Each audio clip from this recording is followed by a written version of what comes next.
الحمدللہ رب العالمین والصلاة والسلام علی سید المرسلین اما بعد فاعوذ باللہ من الشیطان الرجیم بسم اللہ الرحمن الرحیم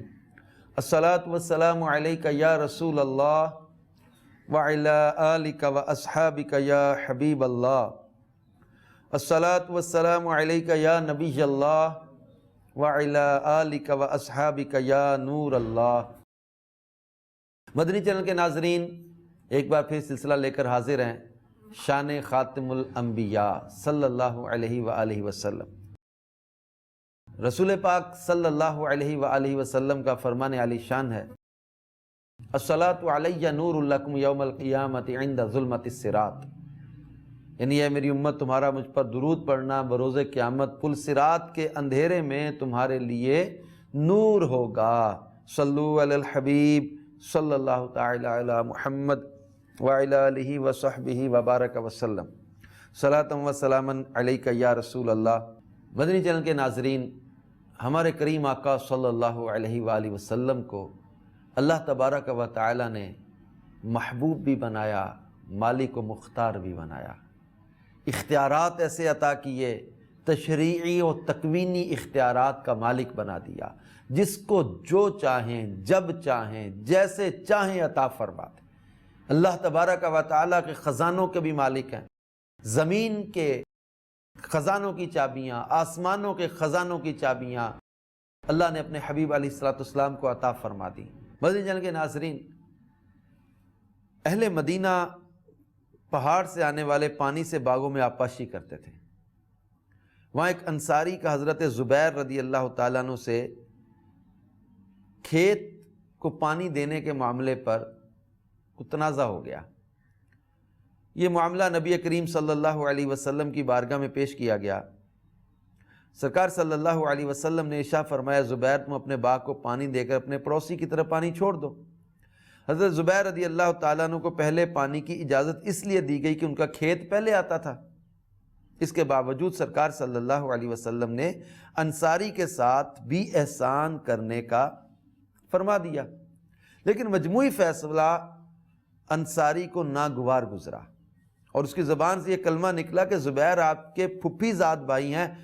باوجود اس کے کہ فیصلہ میں حضرت زبیر رضی اللہ تعالیٰ عنہ کو انصاری کے ساتھ احسان کرنے کی ہدایت فرمائی گئی تھی، لیکن انصاری نے اس کی قدر نہ کی، تو سرکار مدینہ صلی اللہ علیہ وسلم نے حضرت زبیر رضی اللہ تعالیٰ عنہ کو حکم دیا کہ اپنے باغ کو سیراب کر لو اور پانی روک لو۔ اس پر یہ آیت نازل ہوئی، کون سی؟ اللہ تبارک و تعالیٰ نے ارشاد فرمایا، فَلَا وَرَبِّكَ لَا يُؤْمِنُونَ حَتَّى يُحَكِّمُوكَ فِي مَا شَجَرَ بَيْنَهُمْ ثُمَّ لَا يَجِدُوا فِي أَنفُسِهِمْ حَرَجًا مِّمَّا قَضَيْتَ وَيُسَلِّمُوا تَسْلِيمًا۔ تو اے حبیب، تمہارے رب کی قسم،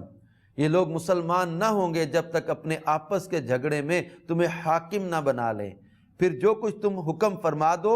اپنے دل میں اس سے کوئی رکاوٹ نہ پائیں اور اچھی طرح دل سے مان لیں۔ اس آیت مبارکہ کی تفسیر میں فرمایا کہ بتا دیا کہ حبیب خدا محمد مصطفیٰ صلی اللہ علیہ وسلم کے حکم کو تسلیم کرنا فرض قطعی ہے۔ جو شخص سرکار مدینہ صلی اللہ علیہ وآلہ وسلم کے فیصلے کو تسلیم نہیں کرتا وہ کافر ہے۔ ایمان کا مدار ہی نبی کریم صلی اللہ علیہ وآلہ وسلم کے حکم کو تسلیم کرنے پر ہے۔ تو نبی کریم صلی اللہ تعالی علیہ وآلہ وسلم کا حکم ماننا فرض ہے۔ آپ حاکم ہیں، آپ سرکار صلی اللہ تعالی علیہ وآلہ وسلم کے حکم کو دل و جان سے ماننا ضروری ہے۔ یعنی آپ کے حکم کی اہمیت اتنی رب کریم نے قرآن پاک میں بیان کر دی ہے اس آیت مبارکہ میں کہ کوئی مومن ہی نہیں ہو سکتا جب تک کہ آپس کے جھگڑے میں بھی نبی کریم صلی اللہ علیہ وسلم کو حاکم نہ بنا لے۔ پھر پارہ 10 سورہ توبہ کی آیت نمبر 29 میں اللہ پاک ارشاد فرماتا ہے، سورہ توبہ آیت 29، قاتلوا الذین لا یؤمنون باللہ ولا بالیوم الآخر ولا یحرمون ما حرم اللہ ورسولہ، وہ لوگ جنہیں کتاب دی گئی ان میں سے جو اللہ پر ایمان نہیں لاتے اور نہ ہی آخرت کے دن پر، اور نہ وہ ان چیزوں کو حرام قرار دیتے ہیں جنہیں اللہ اور اس کے رسول نے حرام کیا ہے۔ سورۃ الحشر آیت نمبر 7 اللہ پاک ارشاد فرماتا ہے وَمَا آتَاكُمُ الرَّسُولُ فَخُذُوهُ وَمَا نَهَاكُمْ عَنْهُ فَانْتَهُوا، اور جو کچھ تمہیں رسول عطا فرمائیں وہ لو، اور جس سے منع فرمائیں اس سے باز رہو، اور اللہ سے ڈرو، بے شک اللہ کا عذاب سخت ہے۔ سورۃ الاحزاب آیت نمبر 36 اللہ پاک ارشاد فرماتا ہے وَمَا كَانَ لِمُؤْمِنٍ وَلَا مُؤْمِنَةٍ إِذَا قَضَى اللَّهُ وَرَسُولُهُ أَمْرًا أَن يَكُونَ لَهُمُ الْخِيَرَةُ مِنْ أَمْرِهِمْ، اور کسی مسلمان مرد اور عورت کے لیے یہ نہیں ہے کہ جب اللہ اور اس کا رسول کسی بات کا فیصلہ فرما دیں تو انہیں اپنے معاملے کا کچھ اختیار باقی رہے۔ صدر الافاضل حضرت مولانا نعیم الدین مراد آبادی رحمت اللہ تعالی علیہ فرماتے ہیں اس سے پتہ چلا کہ آدمی کو رسول کریم صلی اللہ علیہ وسلم کی فرما برداری ہر معاملے میں واجب ہے، اور نبی علیہ السلام کے مقابلے میں کوئی اپنی ذات کا بھی خود مختار نہیں ہے۔ یعنی نبی کریم صلی اللہ تعالی علیہ وسلم ہمارے معاملات کے بھی مالک و مختار ہیں، کسی کو بھی اختیار نہیں ہے نبی کریم صلی اللہ علیہ وسلم کے معاملے میں اپنی ذات پر وہ کوئی اور فیصلہ کرے۔ جو حضور صلی اللہ علیہ وسلم کا فیصلہ ہے اسی کو مانا جائے گا۔ نبی کریم صلی اللہ تعالی علیہ وسلم کو اللہ پاک نے کیسے کیسے اختیارات سے نوازا ہے کہ مسلمانوں کے آپس کے معاملات میں بھی آپ صلی اللہ علیہ وسلم کو حاکم و مختار بنا کر مسلمانوں پر آپ کی اطاعت کو لازم قرار دیا گیا۔ یوں ہی آپ صلی اللہ علیہ وسلم کو اس بات کا بھی اختیار دے دیا گیا کہ جسے چاہیں جو چاہیں حکم فرما دیں، اور جس چیز سے چاہیں جب چاہیں منع فرما دیں۔ چنانچہ صدر الشریعہ بدر الطریقہ مفتی امجد علی اعظمی رحمت اللہ تعالی علیہ فرماتے ہیں کہ حضور اقدس صلی اللہ تعالی علیہ وآلہ وسلم اللہ پاک کے نائب مطلق ہیں۔ تمام جہان حضور صلی اللہ علیہ وآلہ وسلم کے تحت تصرف یعنی اختیار میں کر دیا گیا، جو چاہیں کریں، جس سے جو چاہیں دیں، جس سے جو چاہیں واپس لیں۔ تمام جہان میں ان کے حکم کا پھیرنے والا کوئی نہیں، تمام جہان ان کا محکوم یعنی حکم کا پابند ہے، اور وہ اپنے رب پاک کے سوا کسی کے محکوم یعنی حکم کے پابند نہیں۔ تمام آدمیوں کے مالک ہیں، جو انہیں اپنا مالک نہ جانے حلاوت سنت یعنی سنت کی مٹھاس سے محروم رہے۔ تمام زمین ان کی ملک یعنی ملکیت ہے، تمام جنت ان کی جاگیر ہے۔ ملکوت السماوات والارض یعنی آسمان و زمین کی سلطنتیں حضور صلی اللہ علیہ وآلہ وسلم کے زیر فرمان۔ جنت و نار یعنی جنت اور دوزخ کی کنجیاں یعنی چابیاں دست اقدس یعنی آپ صلی اللہ علیہ وسلم کے مبارک ہاتھوں میں دے دی گئیں۔ رزق و خیر، بھلائی اور ہر قسم کی عطائیں حضور علیہ السلام ہی کے دربار سے تقسیم ہوتی ہیں۔ دنیا اور آخرت حضور صلی اللہ علیہ وسلم کی عطا کا ایک حصہ ہے۔ شریعت کے احکام سرکار صلی اللہ علیہ وسلم کے قبضے میں کر دیے گئے ہیں کہ جس پر جو چاہیں حرام فرما دیں، جس کے لیے جو چاہیں حلال کر دیں، جو فرض چاہیں معاف فرما دیں۔ نبی کریم صلی اللہ علیہ وآلہ وسلم کو اللہ پاک نے اختیارات عطا کیے ہیں کہ جس کے لیے جو چاہیں حلال کر دیں، جس کے لیے جو چاہیں حرام فرما دیں، جس کو جو چاہیں حکم ارشاد فرما دیں۔ لیکن آپ کے حکم کی نافرمانی کرنا یہ کسی کے لیے اجازت نہیں ہے، اور جہاں چاہیں جو چاہیں تصرف فرمائیں، جہاں چاہیں جو چاہیں، جس کے لیے چاہیں حلال فرما دیں، جس کے لیے جو چاہیں حرام قرار دے دیں۔ یہ نبی کریم صلی اللہ علیہ وسلم کو رب کریم نے اختیارات عطا کیے ہیں۔ آپ صلی اللہ علیہ وسلم کو اس کا رب کریم نے مالک و مختار بنا دیا ہے۔ اب فرضیت حج والی روایتیں نہیں آپ نے پڑھی؟ جب نبی کریم صلی اللہ تعالی علیہ وسلم کی بارگاہ میں جب حج کے بارے میں کسی نے سوال کیا تھا کہ کیا ہر سال حج فرض ہے، آپ خاموش رہے۔ سرکار مدینہ صلی اللہ تعالی علیہ وسلم نے ارشاد فرمایا اگر میں ہاں کہہ دیتا تو ہر سال حج کرنا فرض ہو جاتا۔ ایک آپ کی ہاں پر احکام بنتے ہیں، آپ کے ایک ہاں پر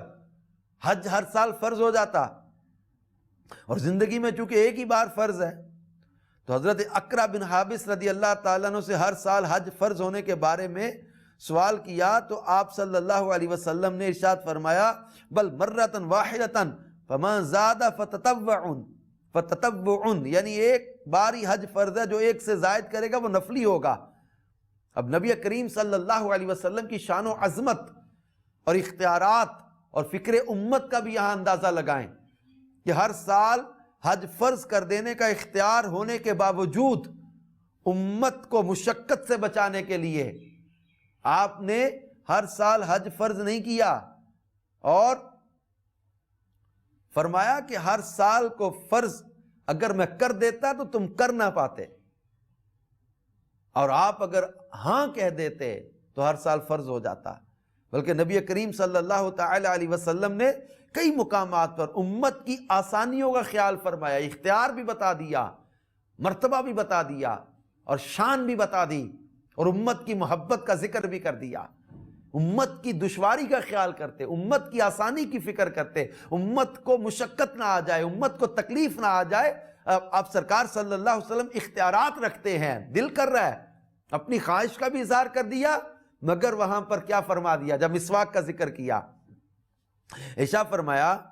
اگر مجھے اپنی امت کی دشواری کا خیال نہ ہوتا تو میں ضرور ان پر مسواک کو اسی طرح فرض کر دیتا جس طرح میں نے ان پر وضو فرض کیا ہے۔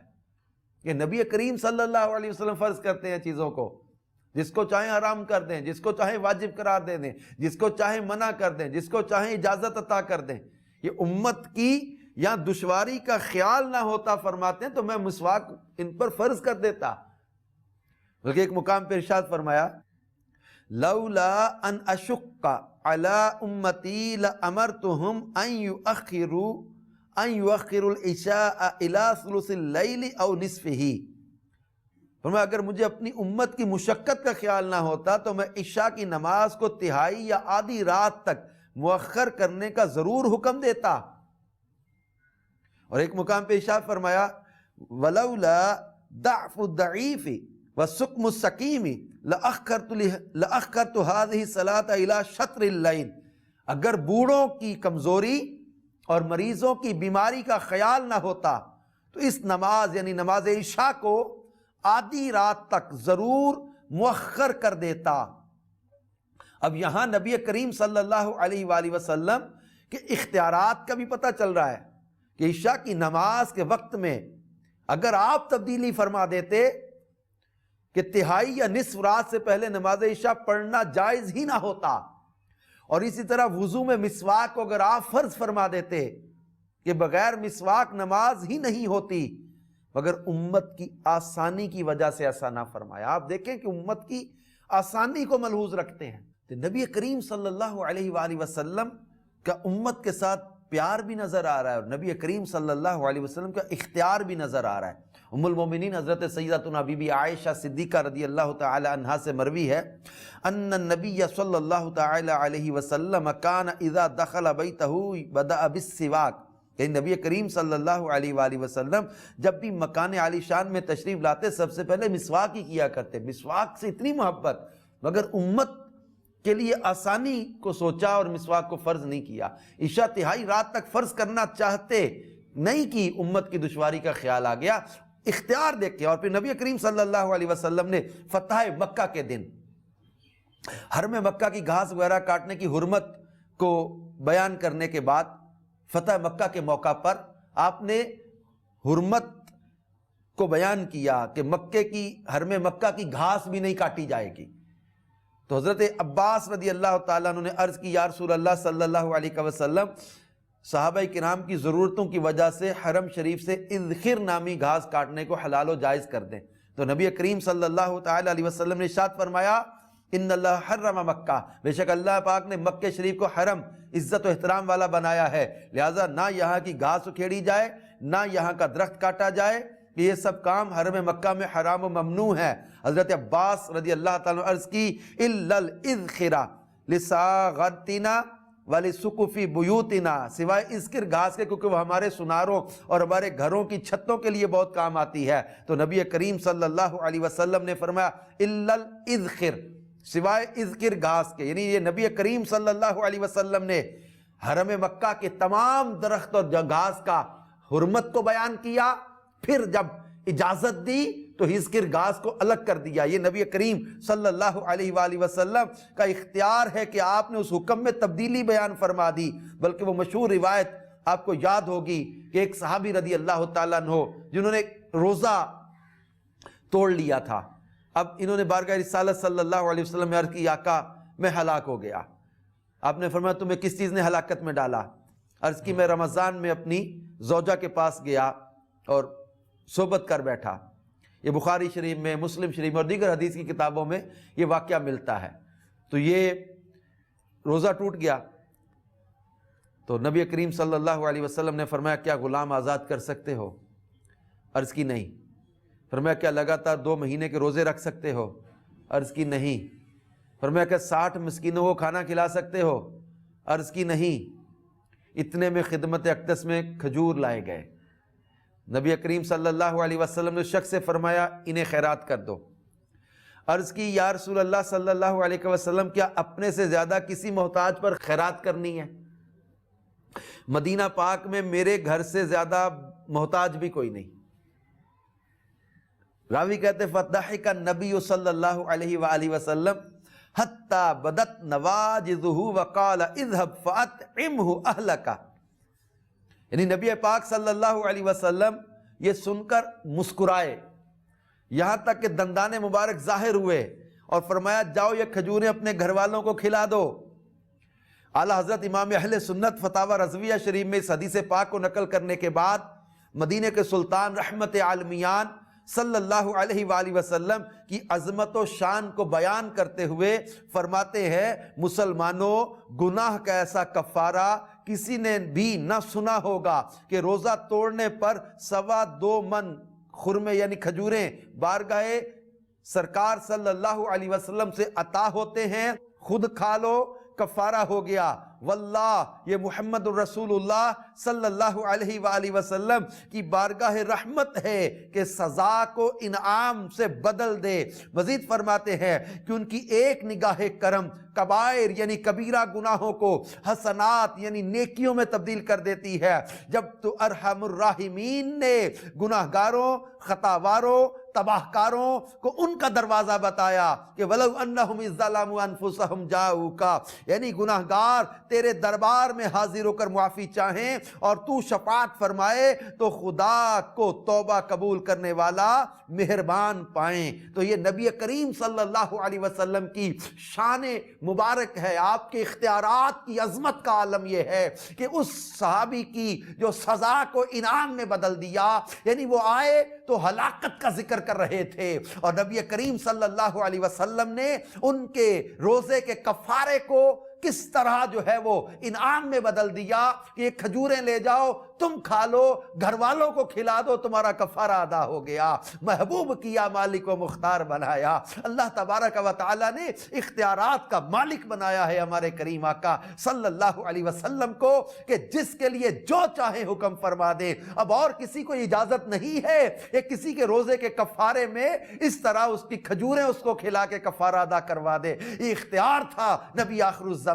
صلی اللہ علیہ وآلہ وسلم کا کہ جس کو میرے محبوب جو چاہیں عطا کر دے۔ ایک صحابی رضی اللہ تعالیٰ عنہ 6 ماہ کا بکری کا بچہ قربانی کی اجازت مانگی، آپ نے فرمایا تیرے لیے اجازت ہے، تیرے بعد کسی اور کے لیے اجازت نہیں ہے۔ ان کو 6 ماہ کی بکری کی قربانی کی اجازت عطا فرما دی، یہ ان کے لیے اختیار تھا۔ حضرت خزیمہ رضی اللہ تعالیٰ عنہ یہ صحابی رسول ہیں، ان کو نبی پاک صلی اللہ تعالیٰ علیہ وآلہ وسلم نے ان کی گواہی کو 2 مردوں کی گواہی کے برابر بنا دیا۔ ہاں اللہ پاک قرآن پاک میں کسی بھی معاملے میں 2 مردوں کو گواہ بنانے کا حکم دیتا ہے اور فرماتا ہے وَاسْتَشْهِدُوا شَهِيدَيْنِ مِن رِجَالِكُمْ، اور اپنے مردوں میں سے 2 گواہ بنا لو۔ تو شریعت میں گواہی 2 مرد یا 1 مرد اور 2 عورتیں یہ ہے، لیکن مسلمانوں نبی کریم صلی اللہ علیہ وآلہ وسلم جس کے لیے جو چاہیں فیصلہ فرما دیں۔ حضرت خزیمہ رضی اللہ تعالیٰ کو اس حکم عام سے آپ نے الگ کر لیا اور ارشاد فرمایا من شاہد لہ خزیمہ تو او شاہد علیہ فہو حسبہ، یعنی خزیمہ کسی کے حق میں گواہی دیں یا کسی کے خلاف گواہی دیں، یہ ان کی اکیلے کی گواہی کافی ہے، یعنی ان کی گواہی دے دینے کے بعد گواہی کا نصاب پورا کرنے کے لیے کسی دوسرے گواہ کی ضرورت نہیں ہے، اختیار ہے نبی پاک صلی اللہ علیہ وسلم کا۔ کسی نے ریشم کی اجازت مانگی، اس کو کہا تیرے لیے ریشم کی اجازت، ایک کے لیے ریشم کی اجازت دے دی۔ کسی نے نوحہ کی اجازت مانگی، آپ نے اس ایک کو اجازت عطا فرما دی۔ کوئی آ کر کہتا ہے میں زیادہ نمازیں نہیں پڑھ سکتا، مسلمان ہو جاتا ہوں، آپ نے فرمایا تو 2 نمازیں پڑھ لے، تجھے اسی پر اسلام میں لے لیتا ہوں، اس کو نمازیں معاف کر دی۔ کسی کے بارے میں عدت کا معاملہ آیا تو نبی کریم صلی اللہ تعالی علیہ وسلم نے حضرت سیدنا اسماء بنت امیس رضی اللہ تعالی عنہ، ان کے شوہر جب حضرت جعفر رضی اللہ تعالیٰ عنہ شہید ہوئے، نبی کریم صلی اللہ علیہ وسلم نے حضرت اسماء سے کیا فرمایا؟ تسلبی ثلاثاً ثم اصنعی ما شئتی، یعنی 3 دن سنگار یعنی زینت سے الگ رہو، پھر جو چاہو کرو۔ اعلیٰ حضرت امام اہل سنت اس حدیث کے ضمن میں فرماتے ہیں، اختیارات مصطفیٰ صلی اللہ علیہ وسلم کو بیان کرتے ہوئے کہ یہاں سرکار مدینہ صلی اللہ علیہ وسلم نے ان کو اس حکم عام سے استثناء یعنی الگ فرما دیا کہ عورت کو شوہر پر 4 مہینے 10 دن سوگ واجب ہے۔ عورت کی عدت یہ ہے جب شوہر انتقال کر جائے 4 مہینے 10 دن، لیکن حضرت اسماء رضی اللہ تعالیٰ عنہا کو نبی کریم صلی اللہ علیہ وسلم نے اپنے خاص اختیار سے یہ ان کو اس حکم سے الگ کر لیا۔ ایک شخص بارگاہ رسالت صلی اللہ علیہ وسلم میں حاضر ہوا، عرض کیا میں آپ پر ایمان لانا چاہتا ہوں، مگر میں شراب نوشی، بدکاری، چوری اور جھوٹ کا عادی ہوں۔ لوگ یہ کہتے ہیں کہ آپ ان چیزوں کو حرام کہتے ہیں، میں ایک دم ان تمام چیزوں کو چھوڑ نہیں سکتا، البتہ اگر آپ اس بات پر راضی ہو جائیں کہ ان میں سے صرف ایک برائی میں چھوڑ دوں تو آپ پر ایمان لانے کو تیار ہوں۔ میرے مالک و مختار آقا، میرے مالک و مختار نبی صلی اللہ علیہ وسلم نے ارشاد فرمایا تم جھوٹ بولنا چھوڑ دو۔ اس نے اس بات کو قبول کر لیا اور مسلمان ہو گیا۔ یہ اختیار ہے میرے آقا صلی اللہ علیہ وسلم کا۔ اب یہ حکمت بھی تھی، جب وہ شخص سرکار مدینہ صلی اللہ علیہ وآلہ وسلم کے پاس سے گیا تو اس کو شراب پیش کی گئی۔ اس نے سوچا کہ اگر میں نے شراب پی لی اور نبی کریم صلی اللہ علیہ وسلم نے مجھ سے شراب پینے کے متعلق پوچھا اور میں نے جھوٹ بول دیا تو وہ وعدہ خلافی ہو گیا۔ وعدہ یہ لیا تھا کہ جھوٹ نہیں بولنا،